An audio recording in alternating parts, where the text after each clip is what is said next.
Assalamu alaikum. I'm Dr. Ayusha Khan, aesthetic consultant and cosmetologist here at Royal Cosmetics and Surgery, presenting myself today at Tabib.pk.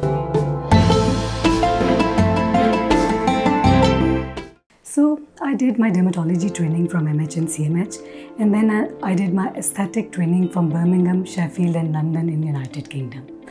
आज मैं आपको जिस procedure के बारे में बता रही हूँ वो मैं अपनी क्लिनिकल प्रैक्टिस में काफ़ी अरसे से कर रही हूँ और इसके एक्सेलेंट रिजल्ट्स हैं. It's called the meta therapy which stands for medical and aesthetic tissue activating therapy.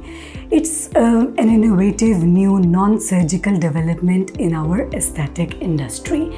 ये प्रोसीजर मैं स्पेशली उन पेशेंट्स के लिए रिकमेंड करती हूँ और उन पेशेंट्स पे करती हूँ जो हमसे डिमांड करते हैं, जिनको 100% natural, safe, pain free lifting and non surgical procedures चाहिए होते हैं. मैंने अपने क्लिनिकल प्रैक्टिस में देखा है कि कुछ पेशेंट्स बहुत ब्रेव होते हैं and some are not so brave like myself. तो उन पेशेंट्स को मैं रीअश्योर कराना चाहती हूँ कि Meta therapy 100% natural, safe, painless, non surgical tightening और लिफ्टिंग प्रोसीजर है. अब थोड़ा सा हम इस प्रोसीजर के बारे में आपको बताते हैं. This procedure, it is a combination rejuvenation therapy which combines the benefits of various skin rejuvenation techniques.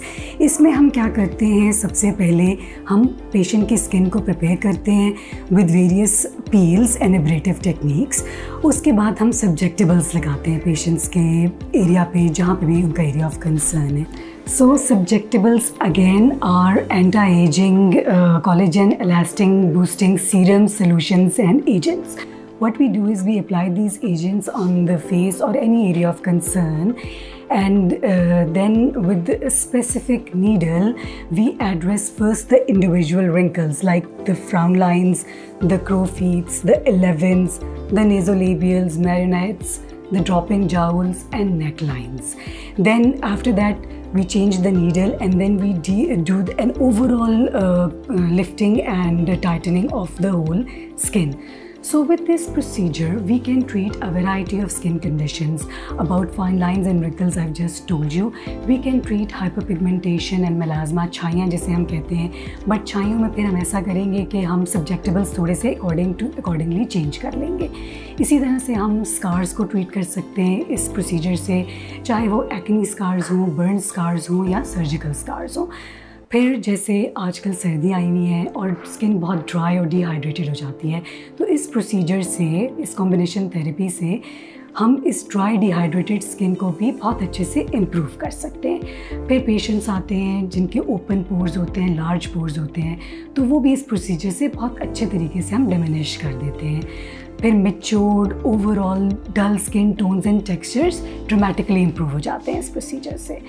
तो बेसिकली इस प्रोसीजर में हम माइक्रो इंजरी देते हैं, नॉर्मल हीलिंग प्रोसेस को हम स्टिमुलेट करने की कोशिश करते हैं, जिससे कोलेजन इलास्टिन बनता है over a period of next 20 to 25 days.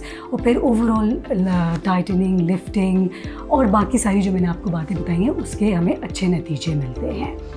Basically ये प्रोसीजर हम आफ्टर केयर इसकी ज़रूरी होती है. डाउन टाइम वैसे इसका कोई नहीं है, बिल्कुल सेफ़ है ये. और इस प्रोसीजर को हम रिकमेंड ऐसे करते हैं कि इनिशियली आप 2 to 3 वीक्स अपार्ट ये लें फॉर फर्स्ट 2 months, और उसके बाद आप 3 to 4 मंथली ले सकते हैं, डिपेंडिंग अपॉन कि आपकी स्किन ने कैसा हमारे साथ बिहेव किया है. और अभी तो मैंने आपको इस प्रोसीजर के बारे में बताया है. नेक्स्ट टाइम इंशाल्लाह जब आप लोग आएंगे तो मैं आपको बाकी प्रोसीजर जो मैं अपनी क्लिनिकल प्रैक्टिस में करती हूँ मैं उसके बारे में बताऊँगी, जैसे हाइफू हो गया, थ्रेड लिफ्ट हो गया, Botox, filler, PRP, PRF, scarlet etcetera. So stay tuned. Thank you. Allah हाफिज़.